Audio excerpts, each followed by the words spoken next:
ధ్యానం చేసుకుందాం. మన ప్రభువును ప్రియ రక్షకుడైన యేసు క్రీస్తు ప్రభుల వారి అతి శ్రేష్టమైన నామంలో ఈ గురువారం ఈ ప్రార్థన కూడికలో పాలుపంపు పొందిన దేవుని బిడ్డలైన మీ అందరికీ వందనాలండి. అందరికీ వందనాలు. ప్రభు మిమ్ములను మీ కుటుంబంలో ఆశీర్వదించునుగాక. ఆమేన్. ఒక మాటను మనం ధ్యానం చేసుకుందాం. చూడండి కొద్దిసేపు.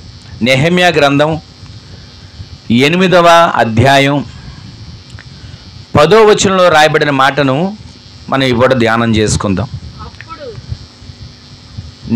నెహెమ్యా గ్రంథం 8వ అధ్యాయం మరియు అతడు వారితో ఇట్లనెను, పదండి,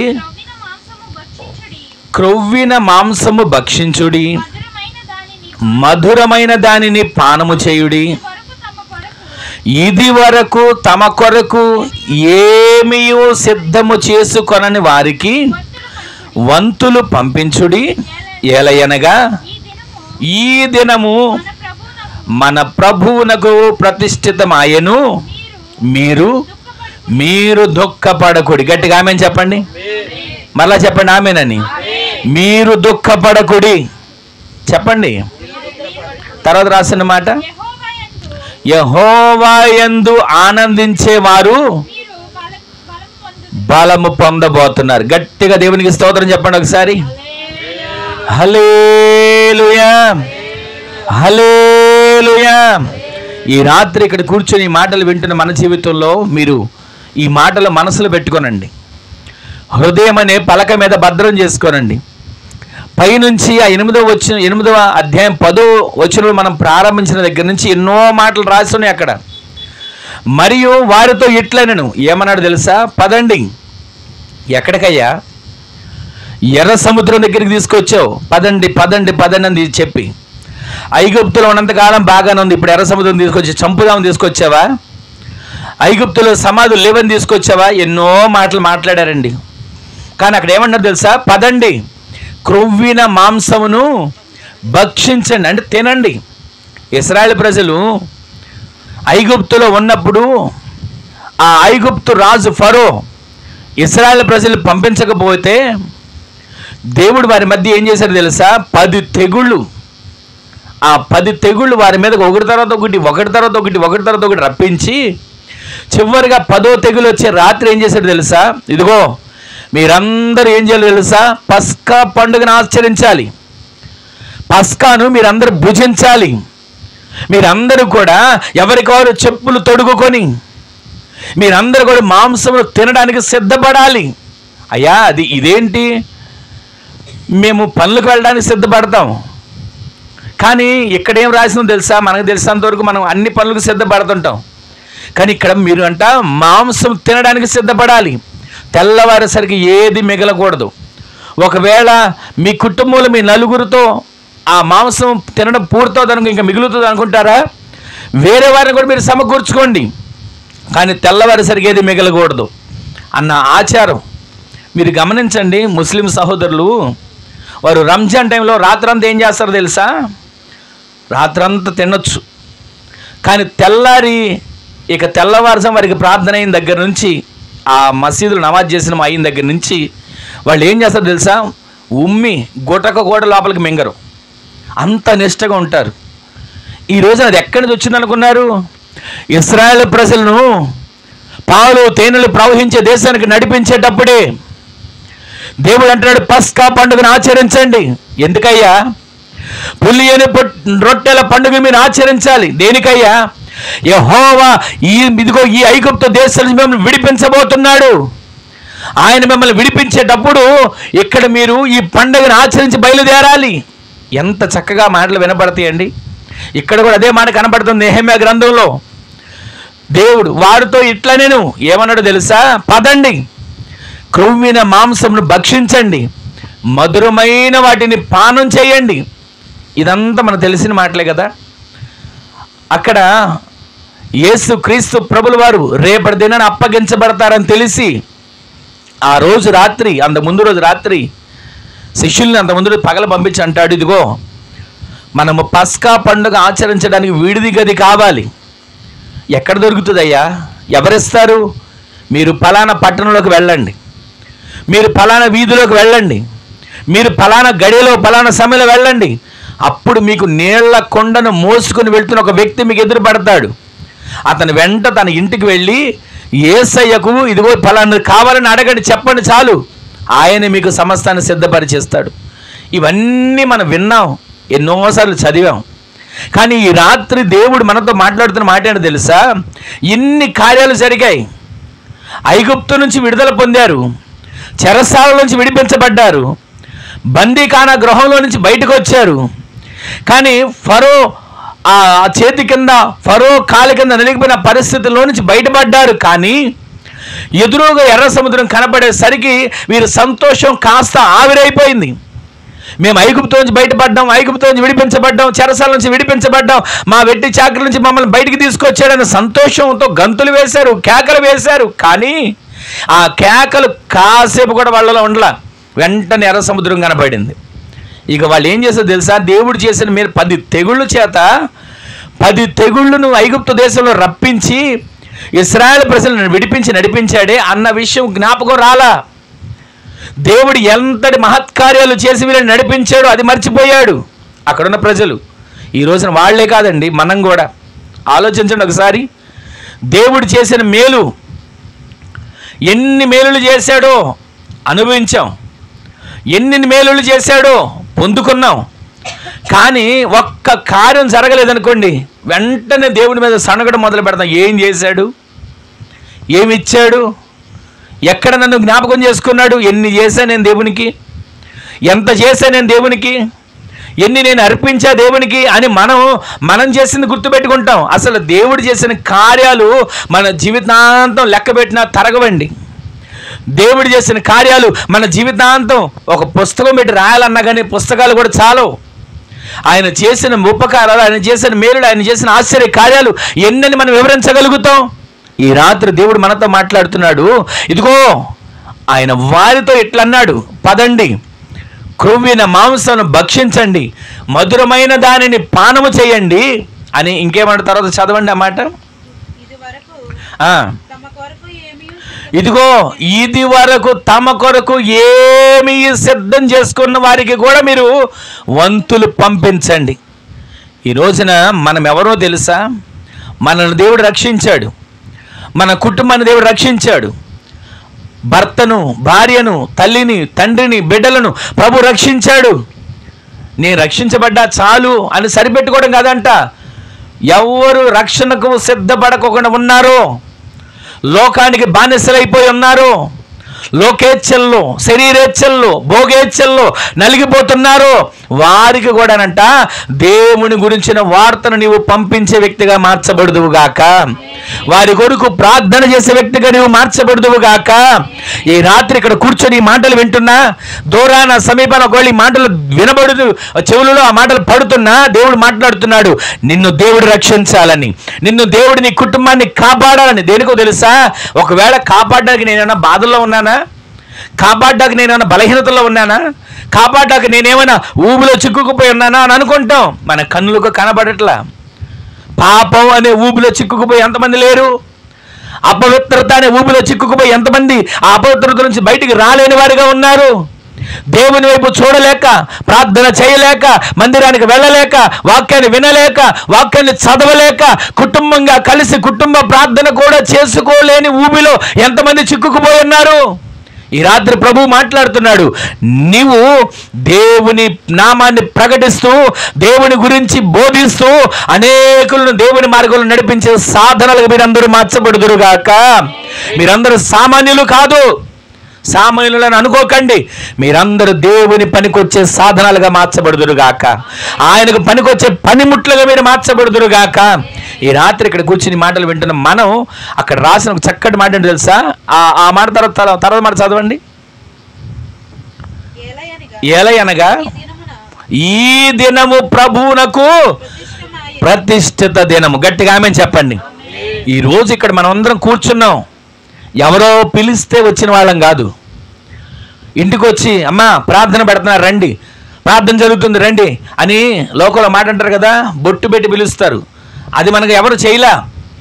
దేవుని సన్నిధికి వెళ్ళాలి అనే తపన మనలో ఉంటే, వాక్యం నేను ఈరోజు వినాలి అన్న ఆశ మనలో ఉంటే, నేను నా కుటుంబం కొరకు ప్రార్థించుకోవాలి అనేటువంటి ఆ మనస్సు మనలో ఉంటే ఎవరో పిలవక్కర్లేదండి. వారం వారం మనమే దేవుని సన్నిధికి పరుగెత్తుకుని వెళ్ళేవారిగా మార్చబడదుము గాక. రాహాబు అన్నాడు, చెప్పాను కదా, తన ఇంటి వారిని రక్షించుకోవాలని వేగులు వారిని దాచిపెట్టి వాళ్ళని ఏమంటో తెలుసా, అయ్యా మీ దేవుడు ఎంత ఘనకార్యాలు చేశాడో నాకు తెలుసు, నేను విన్నా. మీ దేవుడు ఎర్ర సముద్రం నుంచి మిమ్మల్ని ఎలా దాటించాడో, ఆ యోర్దానుని ఏ విధంగా ఏకరాశిగా మార్చగలిగిన దేవుడో ఇవన్నీ నాకు తెలుసు. అయితే ఇదిగో ఈ ప్రాంతాన్ని ఒకవేళ మీరు నాశనం చేస్తానికి వస్తారేమో, ఒక్కసారి అప్పుడు నన్ను నా కుటుంబాన్ని జ్ఞాపకం చేసుకోండి అంటే వాళ్ళు ఒక సూచన ఇచ్చారండి. ఇదిగో ఈ ఎర్ర దారం నీ కిటికీకి కట్టుంటే నీ ఇంటికి ఏ హాని కలగదు. ఆమె చెప్పండి. ఎరుపు దారం అన్నారు కదా అని చెప్పి మనం ఇంటికి ఎర్ర దారాలు కట్టుకోవడం కాదు. ఆ రోజుల్లో అదొక గుర్తుగా పెట్టారు ఆ కుటుంబం కాపాడబడ్డానికి. ఈ రోజు మనం కాపాడబడ్డానికి మనకు గుర్తేంటి తెలుసా? యేసయ్య శిలువలో కార్చిన రక్తం. ఆమె చెప్పండి. ఆ రక్తం నీ ఇంటి మీద ఉంటే నీ ఇల్లు కాపాడబడుతుంది. ఆమె చెప్పండి. ఆ రక్తం నీ కుటుంబం మీద ఉంటే నీ కుటుంబం కాపాడబడుతుంది. ఆమె చెప్పండి. నీవు యేసయ్య రక్తపు కోటలోకి, యేసయ్య రక్తపు నీడలోకి రాగలిగితే దేవుని ప్రాకారంలో నీవు, నీ ఇల్లు, నీ కుటుంబం భద్రపరచబడబోతున్నారు. ఆమె చెప్పండి. ఈరోజు నీ మాటలు వింటున్న మనం, ఈ దినము యెహోవాకు ఏం దినమంట? ప్రతిష్ఠిత దినము ఆయను అని రాసి ఇప్పుడు ఒక మాట, ఆ మాట చదవండి మీరు అందరు గట్టిగా. ఆమె చెప్పండి. ఇప్పుడు ఆ మాట గట్టిగా మీరు చెప్పండి, మరొకసారి చెప్పండి. చెప్పారు కదా. ఇప్పుడు మీ పక్క వారితో చెప్పండి. సౌండ్ తగ్గించారు కదా.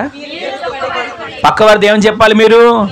ఇదిగో అప్పులో నేను దుఃఖపడుతున్నారేమో, అనారోగ్యాలు నేను దుఃఖపడుతున్నారేమో, పిల్లల మాట వినట్లేదని దుఃఖపడుతున్నారేమో, కష్టపడుతున్నాం కలిసి రావట్లేదని దుఃఖపడుతున్నారేమో, ఎంత సంపాదించినా ఒక గూడు నిలబెట్టుకోలేకపోతున్నాం అని దుఃఖపడుతున్నారేమో, ఎన్ని మందులు మింగుతున్నా ఆరోగ్యం కలగట్లేదని దుఃఖపడుతున్నారేమో, వారమంతా కష్టపడుతున్నాం కానీ కుటుంబాలు వెనక్కి తిరిగి చూసుకుంటే ఏమి కనపడట్లేదని దుఃఖపడుతున్నారేమో.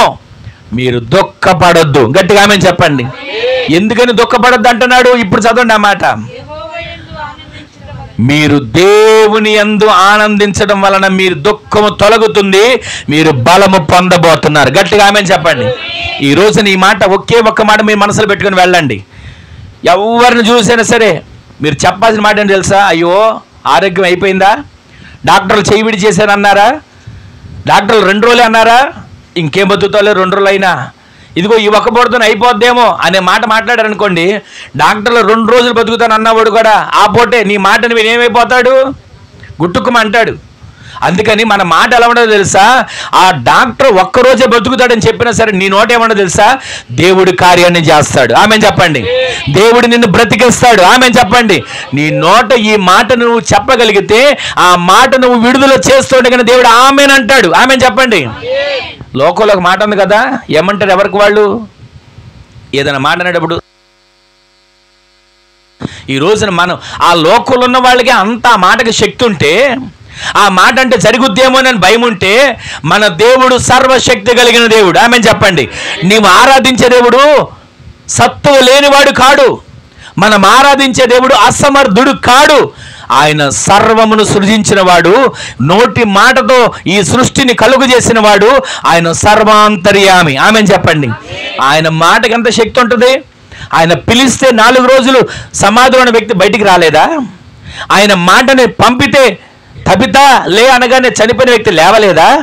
పాడని ముట్టితే ఆ పాడి మీద ఉన్న వ్యక్తి లేచి కూర్చోలేదా? ఆయన మాటకి అంత శక్తి ఉంటే ఆయనను కలిగి ఉన్న నీవు, ఆయనను పట్టుకొని నడిపించబడుతున్న నీవు, ఆయన మీద ఆధారపడి జీవిస్తున్న నీవు, అయ్యో నా బ్రతికలు అయిపోయిందే, నా బలహీనతలో వచ్చిందే, నా సమస్యలు వస్తుంది ఎందుకు అనుకోవాలి? ఎందుకు మనము బలహీనతను పెద్దది చేసి మనం ఎందుకు దాన్ని పొగడాలి? ప్రతిరోజు కూడా లోకంలో ఉన్నవాని కంటే, చెప్పండి ఆ మాట గట్టిగా, గొప్పవాడు. గట్టిగా ఆమె చెప్పండి. ఈరోజు నీలో ఉన్నవాడు గొప్పవాడని నీకు తెలుసా? నీలో ఉన్నవాడు గొప్పవాడని నువ్వు గ్రహిస్తున్నావా? నీలో ఉన్నవాడు గొప్పవాడని నీవు ఏ రోజైనా ఆలోచిస్తున్నావా? ఆలోచించి నువ్వేమన్నావు తెలుసా? సమస్య, నువ్వు నన్నేం చేయగలవు? బలహీనత, నువ్వు నన్నేం చేయగలవు? నాలో ఉన్నవాడు ఈ లోకంలో ఉన్నవాని కంటే గొప్పవాడు, ఆమెన్ చెప్పండి, అని సమస్యను జయించి పోరాడగలిగిన వ్యక్తులుగా మనము మార్చబడదుము గాక. అక్కడ రాసిన మాట, మీరు ఏమవ్వకూడదు, ఇంకా చెప్పండి గట్టిగా, మీరు దుఃఖపడేవారిగా ఇక ఉండకూడదు, ఆమెన్ చెప్పండి.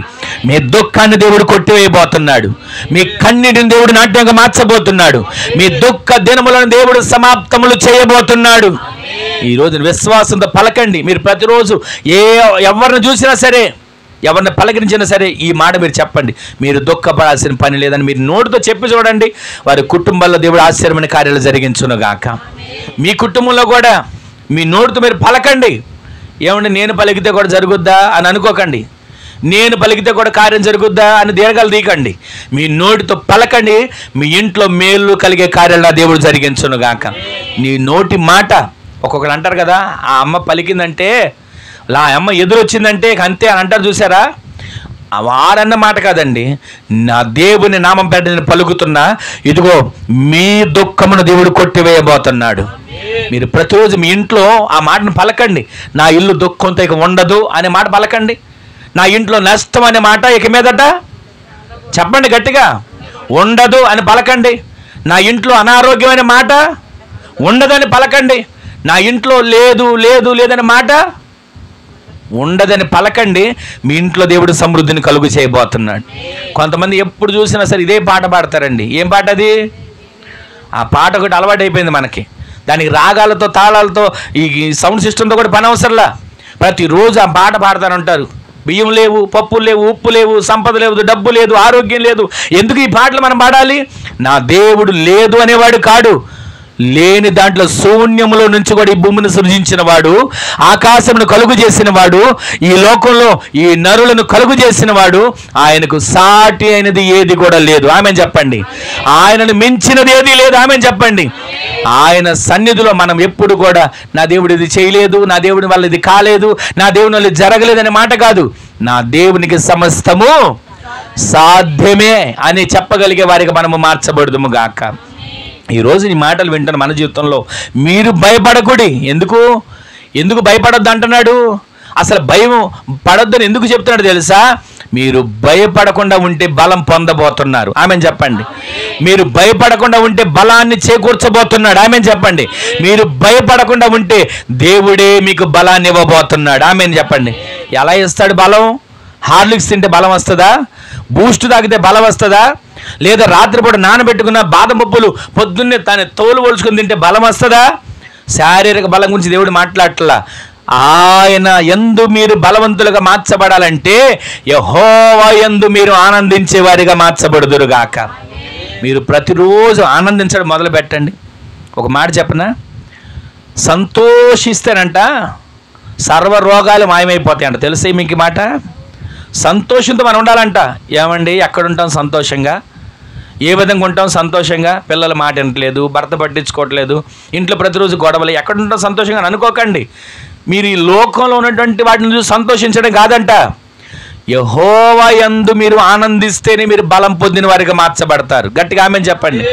ఈ రోజున ఇక్కడ కూర్చుని మనం దేనిలో ఆనందిస్తాం? లాటరీ టికెట్ తగిలితే ఆనందిస్తాం.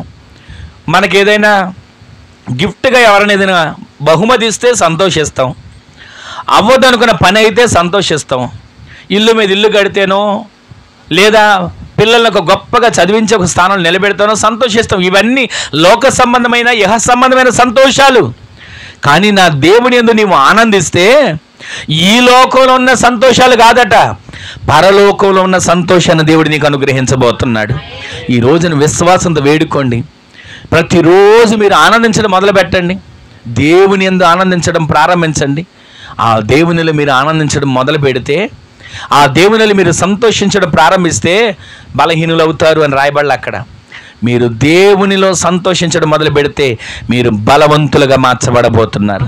మనందరికీ తెలుసు కదా, శాంసన్ బలం ఎంతో తెలుసు మనకి, సింహం బలం ఎంతో తెలుసు మనకి, దావీదు బలం ఎంతో తెలుసు, ఎలుగు వంటి బలం ఎంతో తెలుసు. కానీ శాంసన్ సామాన్యమైన వాడే, శాంసన్ మామూలు మనిషే. కానీ తన తల్లి గర్భంలో పడకముందే దేవుడు వచ్చి మాట్లాడుతున్నాడు, ఇదిగో మీకు ఫలానా కుమారుడు పుడతాడు, ఆ పిల్లాడిని మీరు ఏం చేయాలి తెలుసా? నాజీరు చేయబడిన వ్యక్తిగా మీరు పెంచాలి. ఆ పిల్లాడికి తల వెంట్రుకలు మీరు కత్తిరించకూడదు, మంగళ కత్తి పడకూడదు. ఆ పిల్లడు ఈ లోకంలో మద్యం అనేదాన్ని ముట్టకూడదు, ప్రతిష్ఠితుడిగా బ్రతకాలి, నాజీరు చేయబడిన వాడిగా జీవించాలి అని పిల్లవాడు పుట్టక మునిపే వారికి మాట వినబడింది. ఆ పిల్లవాడు పుట్టినాక అలాగే పెంచుతూ వచ్చారు. అతడు ఆత్మ బలంతో నింపబడడం ప్రారంభించాడు. శారీరకంగా కూడా బలవంతుడే, ఆత్మీయంగా కూడా శాంసన్ బలవంతుడే. అంతటి బలవంతుడు ఒక రోజున ఫిలిస్తీన్లో ఒక స్త్రీని చూసి వాళ్ళ అమ్మలతో చెప్తున్నాడు, అమ్మా నానా ఇదిగో నేను ఫిలిస్తీన్లో ఉన్నటువంటి ఒక స్త్రీని చూసా, ఆమెనే పెళ్లి చేసుకుంటా అన్నాడు. ఎరా మన బంధువుల పిల్లలు లేరా, మన గ్రామంలో పిల్లలు లేరా, మన ఊళ్ళో పిల్లలు లేరా, ఎందుకని మన దేవుడు వ్యతిరేకించిన వాళ్ళని పిల్లల్ని చేసుకుంటానంటే, కాదు నేను ప్రేమించా, నేను ఆమెనే పెళ్లి చేసుకుంటానంటే సరే అని చెప్పి బయలుదేరి వెళ్తున్నారు. వెళ్తుండగా దారిలో సింహం బొబ్బరిస్తూ వచ్చింది. శాంసన్ ఏం చేశాడో తెలుసా? ఆ సింహాన్ని ఒక చెక్కను చీల్చినట్టుగా చీల్చి చంపేశాడు. చంపేసిన తర్వాత ఆ దారిలో వెళుతున్నప్పుడు మరలా ఒకసారి చూశాడంట, ఈ సింహాన్ని నేను ఒకప్పుడు చంపేశాను కదా, ఆ సింహం ఆ పరిస్థితి ఎలా ఉందో అనే దారిని వెళుతూ చూస్తే ఆ ఎముకల గూడులో సింహం కళేబరంలో ఏముందండి? చెప్పండి గట్టిగా, ఈ చరిత్ర అందరూ తెలిసిందేగా. ఆ సింహం కళేబరంలో ఏముంది? తేనెక పట్టుంది. ఆ పట్టును తీసుకొచ్చి, అసలు ఇతడు ఎవరు? నాజీరు చేయబడిన వాడు, యెహోవా యందు ఆనందించగలిగిన వాడు, దేవునిలో ఆనందిస్తే బలం పొందేవాడు. కానీ ఏది ముట్టకూడదు?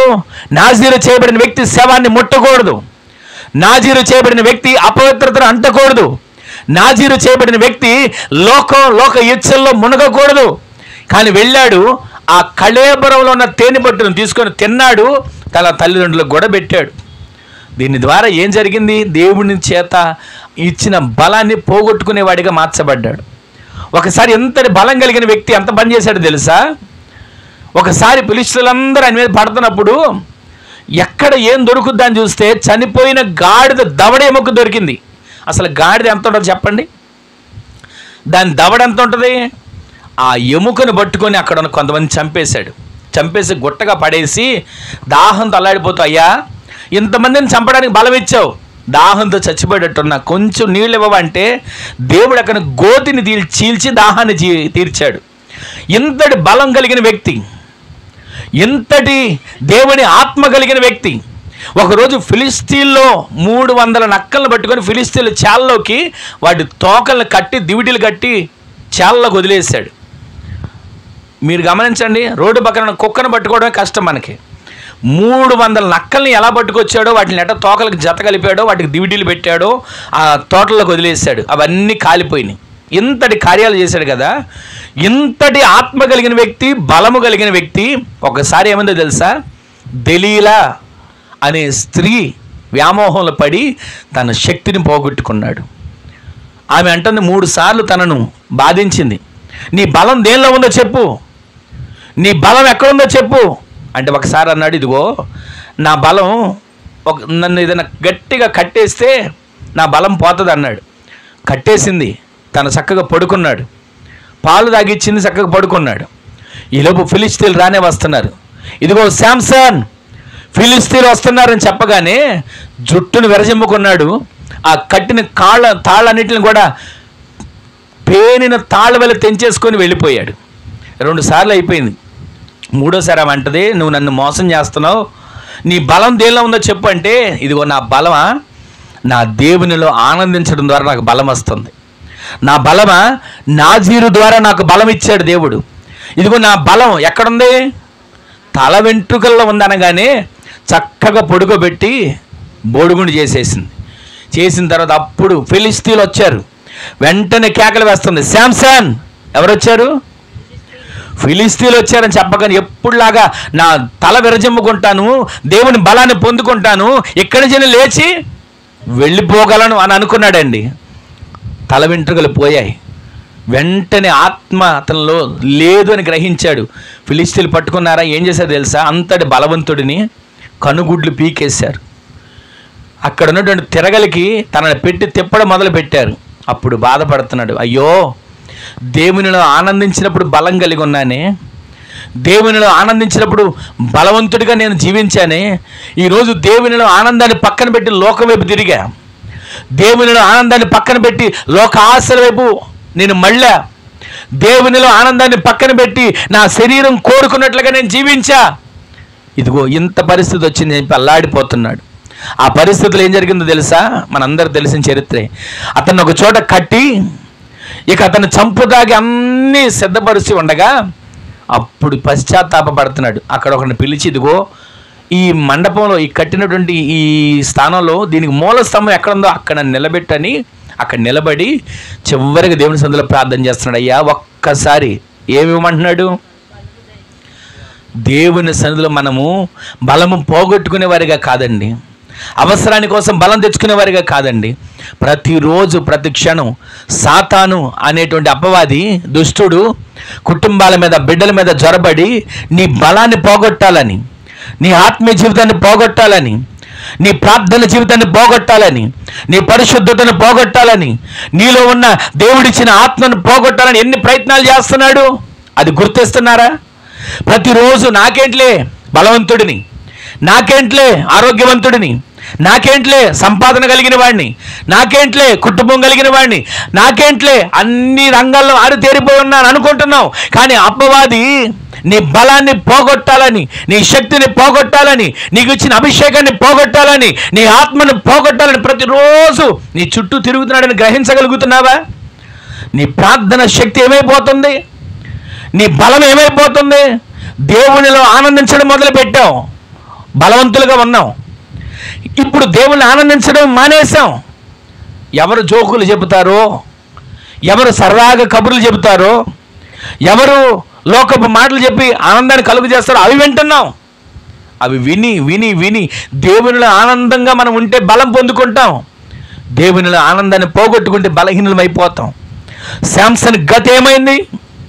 చివరికి అక్కడున్న వాళ్ళందరినీ చంపాడు, తను కూడా చనిపోయాడు. అక్కడ చక్కగా రాసిన మాట తెలుసా?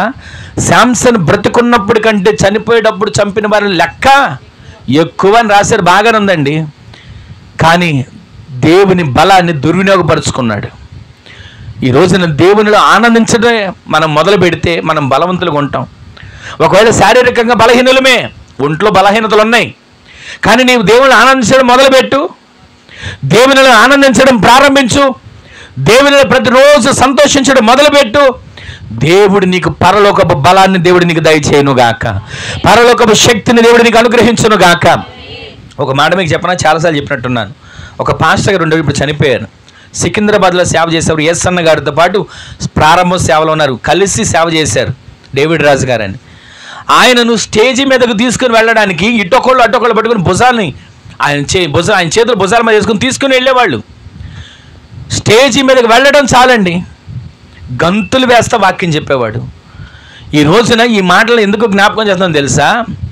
శారీరకంగా మన బలహీనులమే, మాట్లాడడం కూడా చేతగాని బలహీనులమే. శారీరకంగా మనం బలహీనులమే, ప్రార్థన అంటే నిద్ర వచ్చే బలహీనులమే. శారీరకంగా మనం బలహీనులమే, వాక్యం అంటే విసుగొచ్చే బలహీనులమే. కానీ దేవుని ఆత్మ నీలో ఉంటే వాక్యం అంటే విసుగు రాదు. దేవుని ఆత్మ నీలో ఉంటే ప్రార్థన అంటే నిద్ర రాదు. దేవుని ఆత్మ నీలో ఉంటే వాక్యం వినబడుతున్నప్పుడే ఆత్మదేవుడు నిన్ను దర్శించుతాడు. ఆమెను చెప్పండి. ఆయన ఇద్దరు వ్యక్తులు భుజాల మీద ఆయన చేతులు వేసుకొని స్టేజి దాకా తీసుకువెళ్తే స్టేజ్ ఎక్కిన తర్వాత ఆయన ఉండేవాడండి. అసలు కళ్ళతో చూసేవాళ్ళం, ఎంతగా అసలు ఎగురుతా వాక్యం చెప్పేవాడంటే, ఆత్మతో నింపబడి చెప్పేవాడు. ఈ రోజున దేవుని మాటలు కరువైపోతున్నాయి. దేవుని మాటలు మనం వినే ఆలోచన కూడా మనకి రావట్లా. దానికి కారణం ఏంటి తెలుసా? అపవాది వచ్చి నీ ఆనందాన్ని పోగొడుతున్నాడు. నీవు దేవునిలో ఆనందిస్తే బలవంతురాలుగా ఉంటాడు, వాడికి తెలుసు. వాడి పని వాడు చేసుకుంటూ వెళ్తున్నాడు. కానీ మనమే ఇంకేం ప్రార్థన చేస్తాం, ఇంకేం భక్తి చేస్తాం, ఇంకేం వాక్యం చదువుతాం, నాకు కళ్ళు సరిగా కనబడట్లా, వాక్యం అర్థం కావట్లా, ప్రార్థన అంటే నాకు నిద్ర వస్తుంది, చిరాకు వస్తున్నానని ఆనందాన్ని మనం దూరం చేసుకొని బలహీనం అయిపోతున్నాం.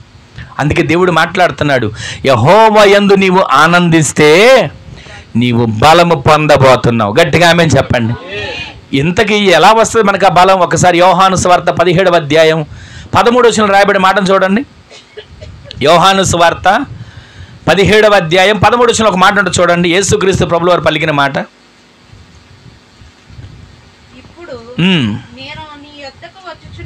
ఇదిగో ఇప్పుడు నేను మీ యొద్దకు వచ్చుచున్నా. దేనికో తెలుసా?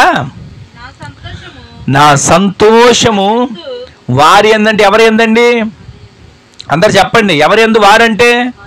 ప్రార్థించేవారు, పాటలు పాడేవారు, స్తుతించేవారు, వాక్యాన్ని బోధించేవారు, వాక్యాన్ని వినేవారు, దేవుని అంటుకట్టబడేవారు. వారి యందు నా సంతోషమును నేను పరిపూర్ణము చేయబోతున్నాను. గట్టిగా ఆమేన్ చెప్పండి. ఈ రోజున మనము దేవుని యందు ఆనందిస్తే, దేవునిలో మనం ఆనందిస్తే బలవంతులుగా మార్చబడతాం. శాంసన్ దేవుని బలాన్ని, దేవుడిచ్చిన శక్తిని పోగొట్టుకున్నట్లుగా చరిత్రలో మనం చూస్తున్నాం. అయితే ఇక్కడ ప్రభు యేసుక్రీస్తు ప్రభు వారు చెప్తున్నారు, ఇదిగో నేను ఇప్పుడే, ఎప్పుడంటే ఒకసారి చదవండి అన్నమాట. ఇప్పుడు నేను నీ యొద్దకు వస్తున్నా. గట్టిగా ఆమేన్ చెప్పండి. ఇప్పుడంటే ఎప్పుడు? మనం ఎప్పుడు చదువుతున్నామో అప్పుడే, ఎప్పుడు వింటున్నామో అప్పుడే. ఎందుకని దేవుడు మనతో మాట్లాడతాడు తెలుసా? నిన్ను దేవుడు బలపరచాలని, నీవు బలహీనుడువు బలహీనురాలు కాకూడదని ప్రభు మాట్లాడతాడు. ఇప్పుడు నేను నీ యొద్దకు వచ్చే దేనికో తెలుసా? నా సంతోషము వారి యందు పరిపూర్ణం చేయడానికి. సంతోషం అంటే ఆనందమే కదా. యెహోవా యందు ఆనందిస్తే మీరు బలవంతులుగా మార్చబడతారు. దేవుని యందు సంతోషిస్తే మీరు బలవంతులుగా మార్చబడతారు. ఇంతకీ ఆ సంతోషం ఏంటో నేను ఎక్కువగా కాదు, 3 మాటలు మీకు క్లుప్తంగా చూపించి నేను ముగిస్తా. ఒకసారి చూడండి. ఆ సంతోషంలో మొదటి మాటని మీకు జ్ఞాపకం చేస్తాను చూడండి. రోమాపత్రిక 14వ అధ్యాయం 17వ వచనంలో రాయబడే మాట చూడండి. దేవుని రాజ్యము భోజనము కాదు, పానము కాదు, గాని నీతి సమాధానం పరిశుద్ధాత్మయందలి ఆనందమై ఉన్నది. గట్టిగా ఆమేన్ చెప్పండి. మనము యెహోవా యందు ఆనందిస్తే ఏం పొందుతాం? మర్చిపోయారు కదా, మూలవాక్యం అదే కదండి. యెహోవా యందు మనం ఆనందిస్తే బలం పొందుతాం. ఆ బలం ఎలా వస్తుందో 3 విషయాలు మీకు జ్ఞాపకం చేస్తున్నా, వినండి. మొట్టమొదటిది ఇక్కడ మనం చదివాము, దేవుని రాజ్యము భోజనము పానము కాదు కానీ నీతి సమాధానం. ఇక్కడ 3 విషయాలు కనబడుతున్నాయి, కానీ ఒక్క విషయాన్ని మీకు జ్ఞాపకం చేస్తా. నీతి సమాధానం పరిశుద్ధాత్మ 3 కనబడుతున్నాయి. మనం అనుకుంటాం దేవుని రాజ్యంలో 7 ఏళ్ళు విందుంది అన్నారు కదా, ఇక 7 సంవత్సరాలు తినటం తాగటం కడుక్కోవడమేనేమో. వండుకున్న గిన్నెలు కడుక్కోవటం, రోజు తినటం వండుకోవటం, ఇదే పని అనుకుంటున్నాను. కానీ దేవుని రాజ్యం భోజనము కాదు, దేవుని రాజ్యంలో తాగే పని కాదు. ఆ రాజ్యంలో ఎప్పుడు కూడా మనం ఆనందిస్తమే మొదలు పెడతాం. ఆమెను చెప్పండి. ఆ రాజ్యంలో మనం ఆనందంతో నింపబడతాం, ఆనందం చేత నింపబడి ఉంటాం, ఆనందంతో జీవిస్తూ ఉంటాం. అది దేవుని రాజ్యం. ఆ దేవుని రాజ్యంలో 3 కనబడుతున్నాయి, నీతి సమాధానం పరిశుద్ధాత్మ యందలి ఆనందం. ఈ నీతి గురించి సమాధానం గురించి నేను చెప్పట్లేదు, కానీ పరిశుద్ధాత్మ యందలి ఆనందము ద్వారా మీరు బలవంతులుగా మార్చబడుదురుగాక. మొట్టమొదటిది, మీరు బలవంతులుగా మార్చబడాలంటే దేనిలో ఆనందించాలో తెలుసా? పరిశుద్ధాత్మలు మీరు ఆనందించే వారిగా మార్చబడుదురుగాక. పరిశుద్ధాత్మలు ఆనందించడం అంటే ఎక్కువగా ఆరాధన చేసేటప్పుడు ఆనందించడం అని అనుకుంటాం, లేదా అరిచి అరిచి అరిచి ఆనందించడం అని అనుకోవచ్చు.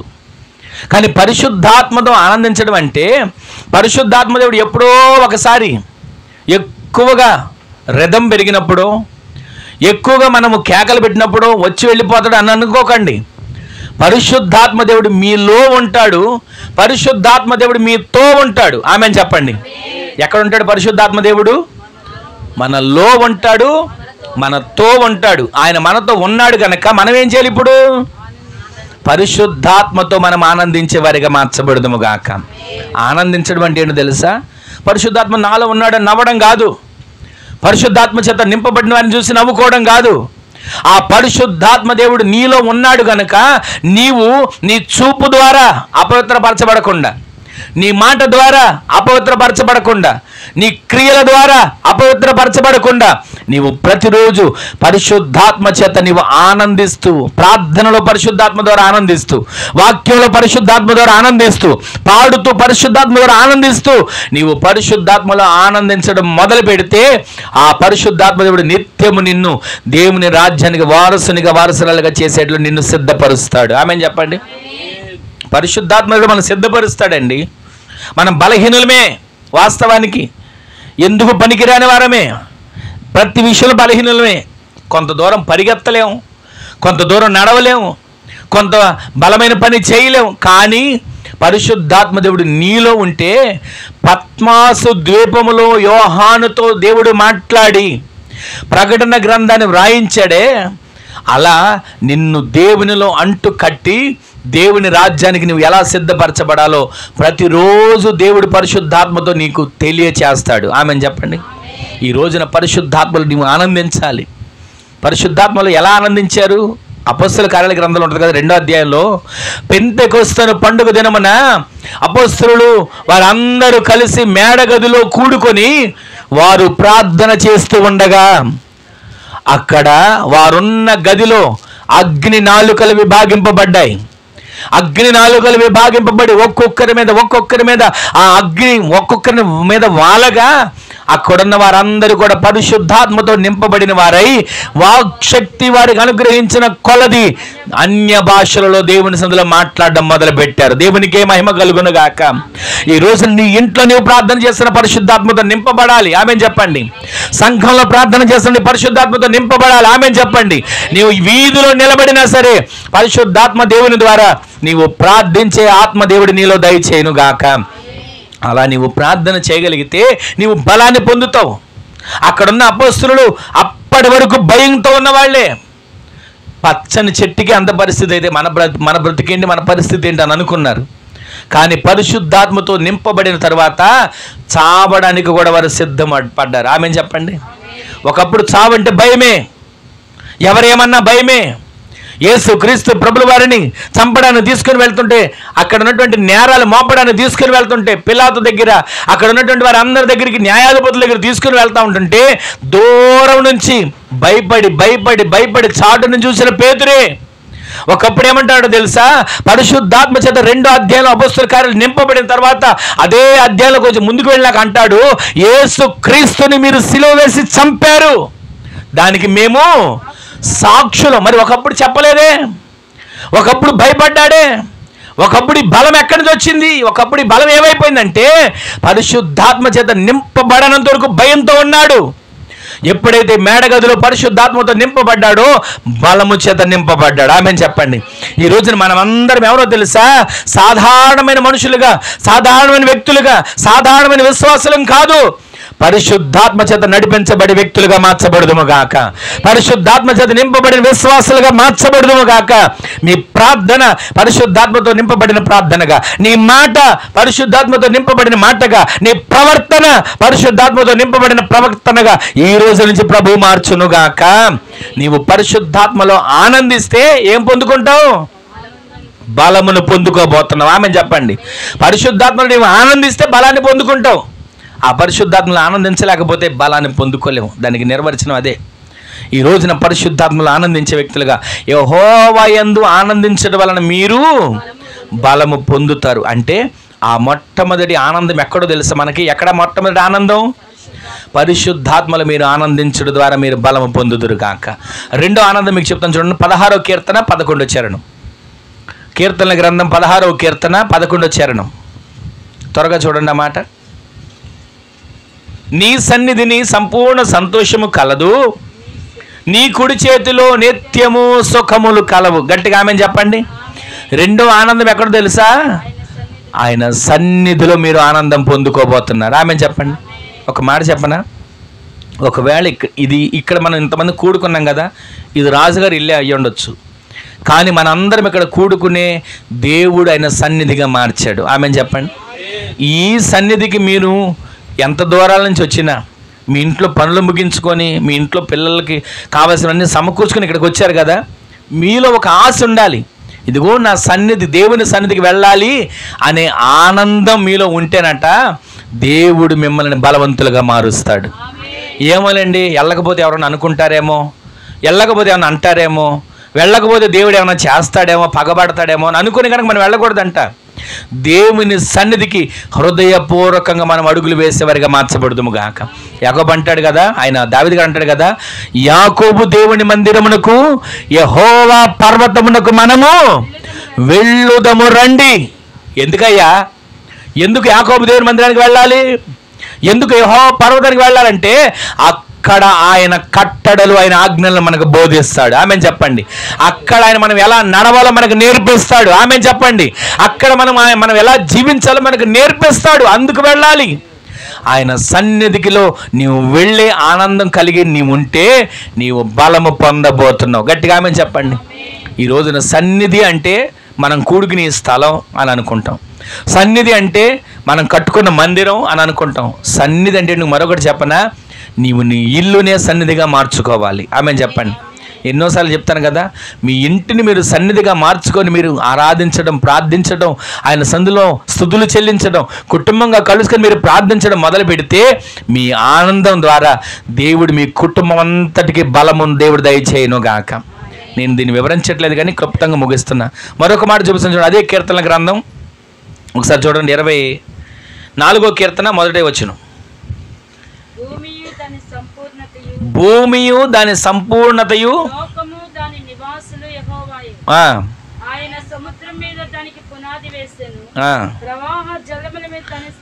ఒకసారి కొంచెం పేజ్ తిప్పండి. 21వ కీర్తన మొదటి వచనం చదవండి.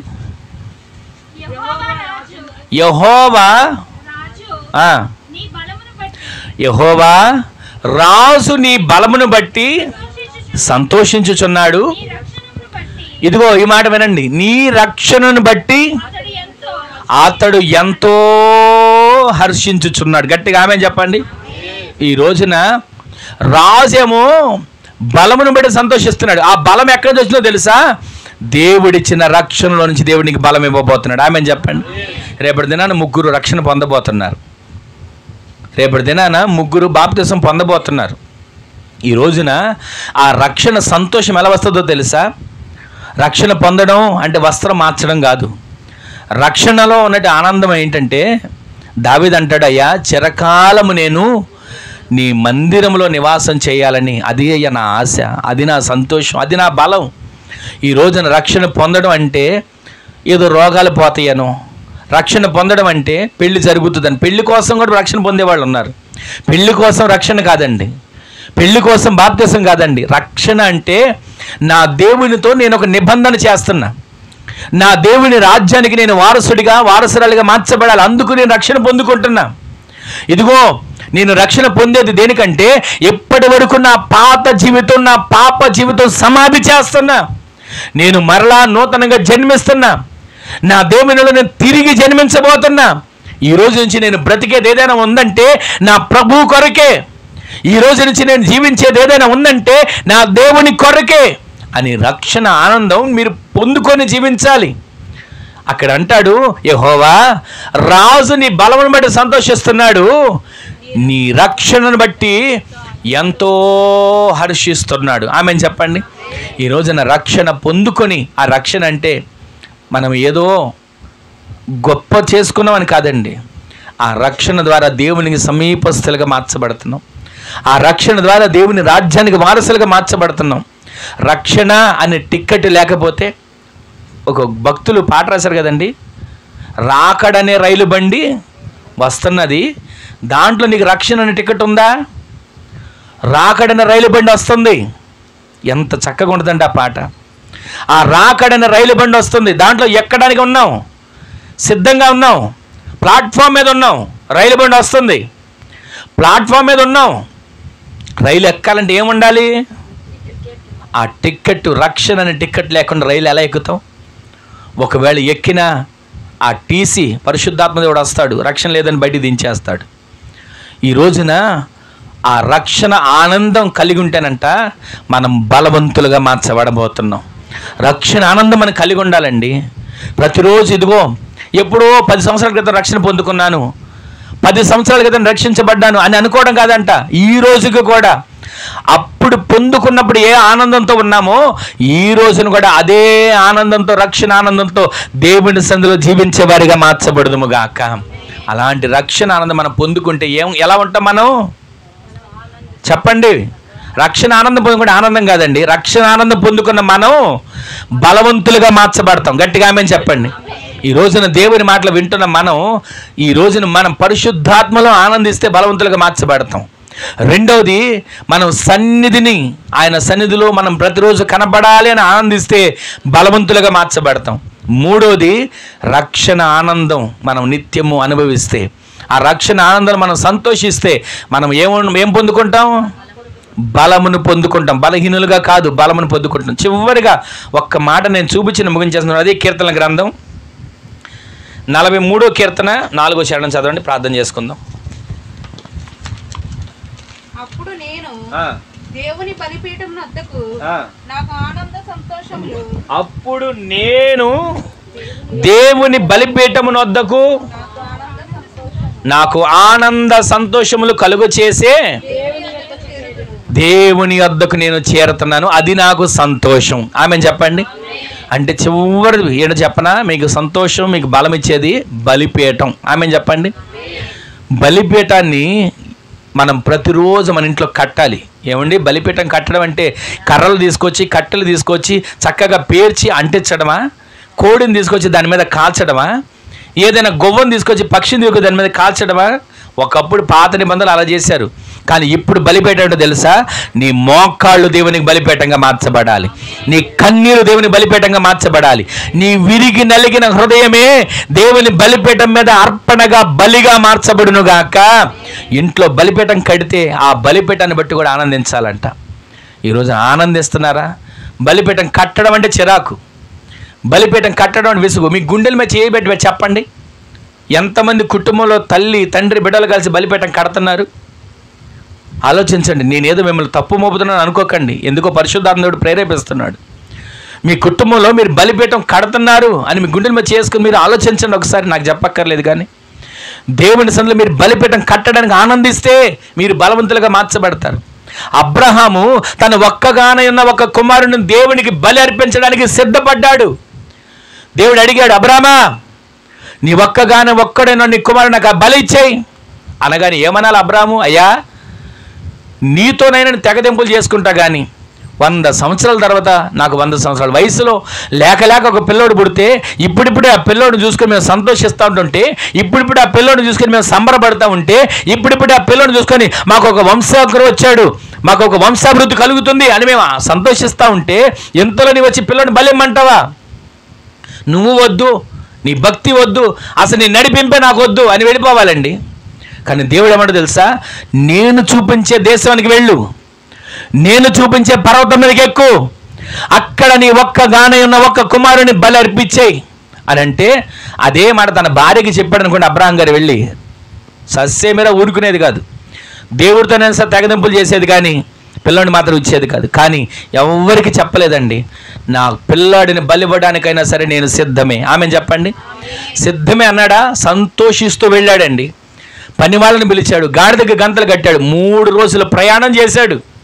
అక్కడికి వెళ్ళి అక్కడున్న పని వాళ్ళతో కింద కొండ దిగున ఒక మాట అంటాడు. ఎంత చక్కటి మాట తెలుసా? ఇదిగో మీరు ఇక్కడే ఉండండి, నేను నా పిల్లాడు పైకి వెళ్ళి దేవునికి బలి అర్పించి మరలా మేము తిరిగి రాబోతున్నాం. గట్టిగా మేము చెప్పండి.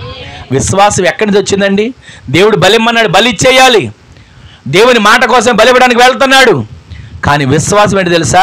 నా దేవుడు బలిమ్మన్నాడు, నేను బలి ఇవ్వడానికి మనసులో సిద్ధపడిపోయా, బలిచ్చేసా.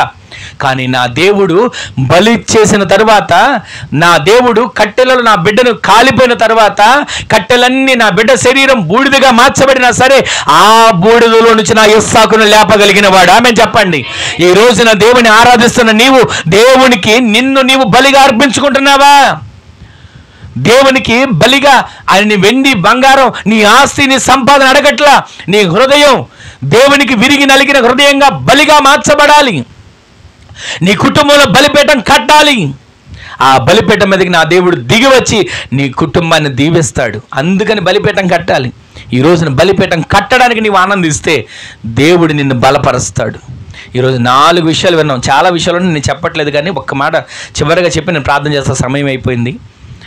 ఆ పిల్లాడిని బలివ్వడానికి వెళ్ళాడు, కొండ ఎక్కుతున్నాడు కదా. ఎన్నిసార్లు మీకు చెప్పినట్టున్నా, ఎక్కుతుండగా తండ్రి కొడుకుల మధ్యన ఒక సంభాషణ ఉంది కదా. ఏమంటాడు? నానా, దేవునికి బలి అర్పించడానికి వెళ్తున్నాం, కత్తి ఉంది, కట్టెలు ఉన్నాయి, నిప్పులు ఉన్నాయి, బలి అర్పించడానికి గొర్రె పిల్ల ఎక్కడా? అరే, దేవుడు చూసుకుంటాడు. ఇలా 3 సార్లు అడిగాడా? పైకి వెళ్ళాడు, కట్టెలన్నిటిని ఎలా పేరుస్తున్నాడంటండి? క్రమంగా పేరుస్తున్నాడు. కాలిపోయే కట్టెలకి ఎడపెడ పేర్చొచ్చుగా. ఈ రోజున మనకు దేవుడు ఒక పాఠాన్ని నేర్పుతున్నాడు తెలుసా? దేవుని సన్నిధిలో ఉన్న మనం, సంఘంలో ఉన్న మనం, వాక్యాన్ని వింటున్న మనం, ప్రార్థన చేస్తున్న మనలో ఒక క్రమాన్ని దేవుడు నేర్పుతున్నాడు. ఆమెను చెప్పండి. కట్టెలను క్రమంగా పేర్చి చివరికి ఏమంటే తెలుసా? దేవుడు చూసుకుంటాడు, దేవుడు చూసుకుంటాడు, దేవుడు చూసుకుంటాడు అన్నాను కదా. దేవుడు నిన్ను చూసుకున్నాడురా అనగానే పిల్లోడు ఏమనాలండి? నన్ను చంపేస్తావా? నన్ను ఇక్కడ నరికి ఈ కట్టెల మీద పడుకోబెట్టి కాల్చేస్తావా అని చెప్పి పారిపోయేటట్లు ప్రయత్నం చేయాలి. కానీ మారు మాట మాట్లాడుకోకుండా ఇస్సాకు వధకు తేబడిన గొర్రె పిల్లవలే కట్టెల మీద పడుకోబెట్టాడండి. కత్తెత్తుతున్నాడు, వెంటనే పిలిపినబడుతుంది, అబ్రామా ఒక్కసారి ఆగు, నీకు ఒక్కగానే ఉన్న ఒక్క కుమారుడిని నాకు బలివ్వడానికి ఇష్టపడ్డావు కనుక ఇందును బట్టి నీవు దేవునికి భయపడేవాడవని నాకు ఇప్పుడు అర్థమైంది. ఆమెను చెప్పండి. దేవుడు మనల్ని కొన్నిసార్లు పరీక్షిస్తాడండి. ఆ పరీక్షలో నాకే ఎన్ని కష్టాలు వచ్చాయి, నన్నే ఎన్ని బాధలు పెట్టాడు, నన్నే దేవుడు చిన్న చూపు చూస్తున్నాడు అనుకోకండి. ఆ పరీక్షల్లో మనం ఒక మెట్టు ఎక్కేవారిగానే మార్చబడదుము గాక. మనము బలిపీఠం కట్టుటలో కూడా సంతోషిస్తే, ఆనందిస్తే మనము బలాన్ని పొందబోతున్నాం. ఇప్పుడు ఏమైందో తెలుసా? వెంటనే ఎదుగో పొదలో చిక్కుకొని ఉంది గొర్రె పిల్ల, పొట్టేలు కొమ్ములు చిక్కుకొని ఉంది. దాన్ని తీసుకొచ్చి బలి అర్పించనగానే బలి అర్పించాడు. సంతోషంతో ఇద్దరు కిందకు వచ్చారు. ఈ రోజున 4 విషయాలు విన్నాం క్లుప్తంగా. మూలవాక్యం, యెహోవా యందు నీవు ఆనందిస్తే బలం పొందుతావు. ఆ బలం పొందాలంటే నీవు మొట్టమొదటిది పరిశుద్ధాత్మలో ఆనందిస్తే బలం పొందుతావు. రెండోది దేవుని సన్నిధిలో ఆనందిస్తే బలం పొందుతావు. మూడోది రక్షణలో నీవు ఆనందిస్తే బలం పొందుతావు. 4వది ఏం చేయాలి? ప్రతిరోజు బలిపీఠం కడితే ఆ బలిపీఠం కట్టుటలో నీవు ఆనందిస్తే బలాన్ని నీవు పొందుకునే వ్యక్తిగా మార్చబడదు గాక. నీవు బలంతో ఉంటే శత్రువు వచ్చి నిన్నేం చేయగలుగుతాడు? నీవు బలంతో ఉన్నావండి, బలంతో ఉన్నారు, శత్రువు వస్తాడు, బలంగా ఉన్న వాళ్ళని కొడతాడా, బలహీనులుగా ఉన్న వాళ్ళని కొడతాడా? మీకు అర్థం కాల నా మాట. శత్రువు వచ్చి చూస్తాడండి, ముందు బలంగా ఉన్న వాళ్ళని కొడతాడా, బలహీనంగా ఉన్న వాళ్ళని కొడతాడా? అందుకే నీవు బలహీనంగా ఉండకూడదని ప్రభు మాట్లాడుతున్నాడు. బలహీనులు కాక బలవంతులుగా మీరు మార్చబడుదురు గాక. ఇప్పుడు రోడ్డు అమ్మటి వెళ్తున్నామండి, ఎవరైనా చిన్నపిల్లడు మనల్ని అన్నాడు అనుకో, ఏమంటాం మనం? వెంటనే తిరిగి వాడిని ఏదో ఒకటి అంటాం, కొడతాం. అదే 6 అడుగుల ఆజాన బాహుడు ఉండి కండలు తిరిగి ఉన్నాడు అనుకోండి, ఏమైనా అన్నా సరే మనం ఏం చేస్తాం? చెప్పారు, కరెక్ట్, నిజంగా చెప్పారండి ఖచ్చితంగా. ఈ రోజున అపవాది కూడా అంతే. నీవు దేవుని దృష్టిలో బలవంతుడిగా మార్చబడితే అపవాది నిన్ను, నీ కుటుంబాన్ని ఏం చేయలేడు. ఆమెను చెప్పండి. నీ కుటుంబం జోలికి, నీ బిడ్డల జోలికి రాలేడు. ఆమెను చెప్పండి. నీవు బలహీనులుగా ఉంటే వాడు వస్తాడు, వాడు చేయాల్సింది చేస్తాడు. అందుకే ఈ రోజున ఈ మాటలు మీ మనసులో భద్రపరచుకోండి, పదిలపరచుకోండి. మీరు బలవంతులుగా మార్చబడుదురు గాక. మూలవాక్యం గుర్తుపెట్టుకోండి. చదివాం కదా నెహెమ్యా గ్రంథంలో, యెహోవా యందు మీరు ఆనందిస్తే బలం పొందుతారు. మొట్టమొదటి పరిశుద్ధాత్మలో మీరు ఆనందిస్తే బలం పొందుతారు. రెండవది దేవుని సన్నిధిలో మీరు ఆనందిస్తే బలం పొందుతారు. మూడవది రక్షణను ఆనందం మీరు కలిగి ఉంటే బలం పొందుతారు. నాలుగవది బలిపీఠం కట్టాలి. లేవి కట్టలు ఒక మాట ఉంటుంది, బలిపీఠము మీద అగ్ని నిత్యము మండుచుండాలి, ఆ అగ్ని ఆరిపోకూడదు. 6:10 ఉంటుంది ఈ మాట. ఈ రోజున మన బలిపీఠం మండే బలిపీఠంగా ఉంచుదామా, ఆరిపోయే బలిపీఠంగా ఉంచుదామా? మన ఇంటి దగ్గర పుల్లల పోయి పెడతాం కదా, ఇప్పుడు అన్ని గ్యాస్ పొయ్యిలు వచ్చినాయిలేండి. పుల్లల పోయి పెట్టిన చోట పిల్లి వచ్చి పడుకుంటుందా? పుల్లల పోయి మండుతున్నప్పుడు ఏదైనా పురుగు వచ్చి అక్కడ కూర్చుంటుందా? కుక్క అయినా వచ్చి దానిలో పడుకుంటుందా? ఎప్పుడైతే పుల్లలు ఆరిపోయి బూడిద ఉంటుందో పిల్లి వచ్చైన పడుకుంటుంది, కుక్క పిల్ల వచ్చైన పడుకుంటుంది. ఈ రోజున మన బలిపీఠం మసైపోయిన బలిపీఠంగా కాదు, మండుచున్న బలిపీఠంగా ప్రభు మార్చునుగాక. ఈ రోజు నుంచి నీవు, నీ కుటుంబం, నీ బిడ్డలు బలహీనులు కాదు, దేవునిలో ఆనందించడం మీరు మొదలు పెట్టండి. బలవంతులుగా దేవుడు మీ కుటుంబాన్ని మార్చునుగాక, బలవంతులుగా దేవుడు మిమ్మల్ని నిలబెట్టునుగాక. అందరూ ఒకసారి మోకరించండి, ప్రార్థన చేసుకుందాం.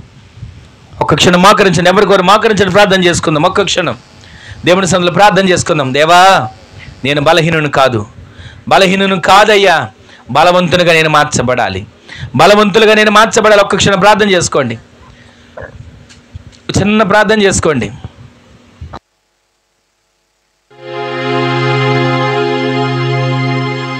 మార్చబడాలి, బలవంతులుగా మార్చబడాలి. ఒక్క క్షణం ప్రార్థన చేసుకోండి, ఎవరికి వారు ప్రార్థన చేసుకోండి. నేను నా కుటుంబం బలవంతులుగా మార్చబడాలి, నేను నా బిడ్డలు బలవంతులుగా మార్చబడాలి, నేను నా ఆత్మీయ జీవితం బలవంతులుగా మార్చబడాలి. నన్ను బలవంతులుగా మార్చయ్యా. ఒక్క క్షణం ప్రార్థన చేసుకోండి, ఒక చిన్న ప్రార్థన చేసుకోండి, బలవంతులుగా మార్చబడాలని. ఒక్క క్షణం ఒక చిన్న ప్రార్థన చేసుకోండి. దేవా, నేను బలహీనుని కాక బలవంతునిగా నేను మార్చబడాలి, నన్ను ఆ విధంగా బలవంతుడిగా మార్చవా.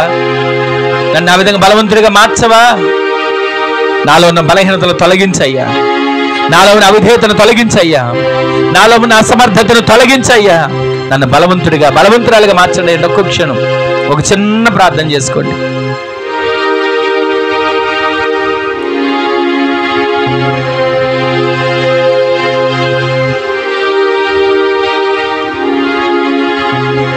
చీకటిలో నేనున్నప్పుడు నీ వెలుగు నాపై ఉదయించెను,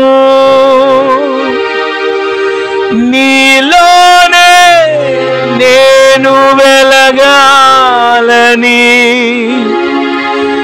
నీ వలనే నేను మారాలని,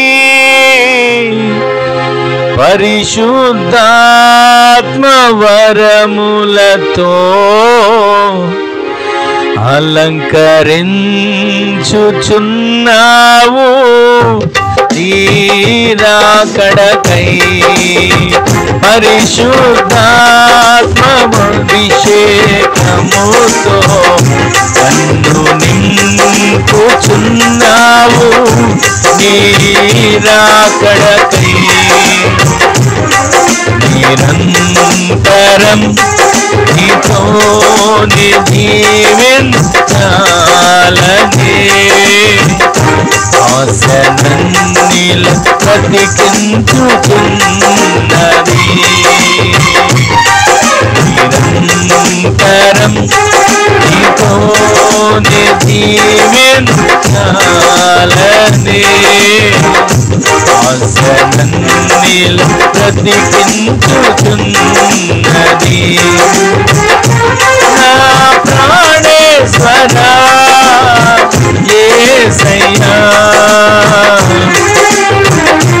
నా సర్వస్వమా యేసయ్యా, నిరంతరం నీతోనే జీవించాలనే ఆశనన్నిల బ్రతికించుచున్నది. నీ రూపము నేను కోల్పోయినా, నీ రక్తముతో కడిగితివి. నీ రూపము నేను కోల్పోయినా, నీ రక్తముతో కడిగితివి. నీలోనే నేను వెలగాలని, నీ మహిమ నాలో నిలవాలని, నీలోనే నేను వెలగాలని, నీ మహిమ నాలో నిలవాలని, పరిశుద్ధ వరములతో అలంకరించుచున్నావు నీ రాకడకై పరిశుద్ధాత్మ వరములతో అలంకరించుచున్నావు నీ రాకడకై నిరంతరం నీతోనే జీవించాలని ఆశనన్నిల బ్రతికించుచున్నది నా ప్రాణేశ్వరా యేసయ్యా నా సర్వస్వమా యేసయ్యా నా ప్రాణేశ్వరా యేసయ్యా నా సర్వస్వమా యేసయ్యా నిరంతరం నీతోనే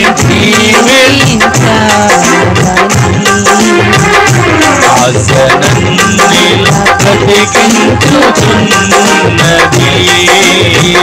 ఆశనన్నిల బ్రతికించుచున్నది ఆశనన్నిల బ్రతికించుచున్నది. ఒక క్షణం ప్రార్థన చేసుకుందాం. దేవుడు ఆయన మాట్లాడుతూ వచ్చిన ప్రతి మాటను ఒక్కసారి మనం జ్ఞాపకం చేసుకుంటూ ఆయన మనతో సెలవిచ్చాడు. యెహోవా యందు ఆనందించుట వలన మీరు బలము పొందుతారు. పరిశుద్ధాత్మలో ఆనందిస్తే మీరు బలము పొందుతారు. సన్నిధిలో ఆనందిస్తే మీరు బలము పొందుతారు. రక్షణ ఆనందం చేత మీరు నింపబడి ఆనందిస్తే బలము పొందుతారు. బలిపీఠం కట్టుటలో మీరు ఆనందిస్తే బలము పొందుతారు. అయ్యా నాకు బలం దయచేయమంటే ఒక క్షణం చిన్న ప్రార్థన చేసుకోండి. ప్రార్థన చేసుకోండి.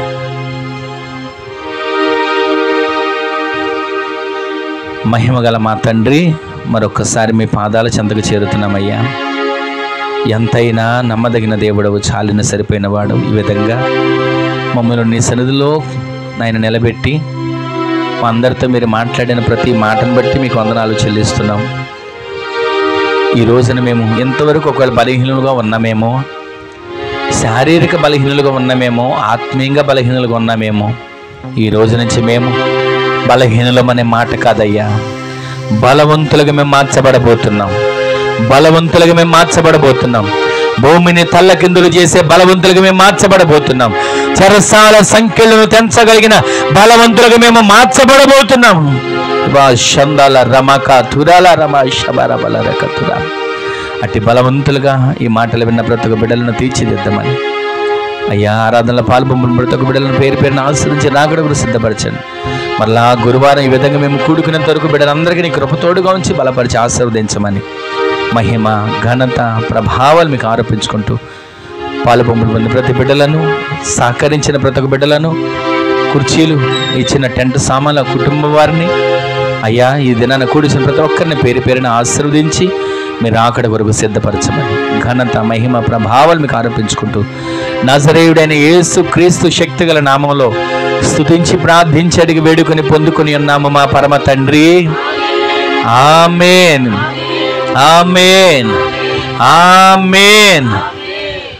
మన తండ్రి అయిన దేవుని యొక్క ప్రేమ, కుమారుడును ప్రభు అయిన యేసు క్రీస్తు ప్రభుల వారి యొక్క కృప, మహాకనికరం, పరిశుద్ధాత్మ దేవుని యొక్క అన్యోన్య సహవాసమైన సన్నిధి ఇప్పుడును ఎల్లప్పుడును మనకును మనవలే ప్రార్థించే సకల పరిశుద్ధులకును ఈ దినాన ఆయన సన్నిధిలో కూడిన ప్రతి వారికి ఆయన కృపా సమాధానములు సదాకాలం సమృద్ధిగా తోడైయుండునుగాక. ఆమేన్. హల్లెలూయా, హల్లెలూయా, హల్లెలూయా. అందరికీ వందనాలండి. అందరికీ వందనాలు.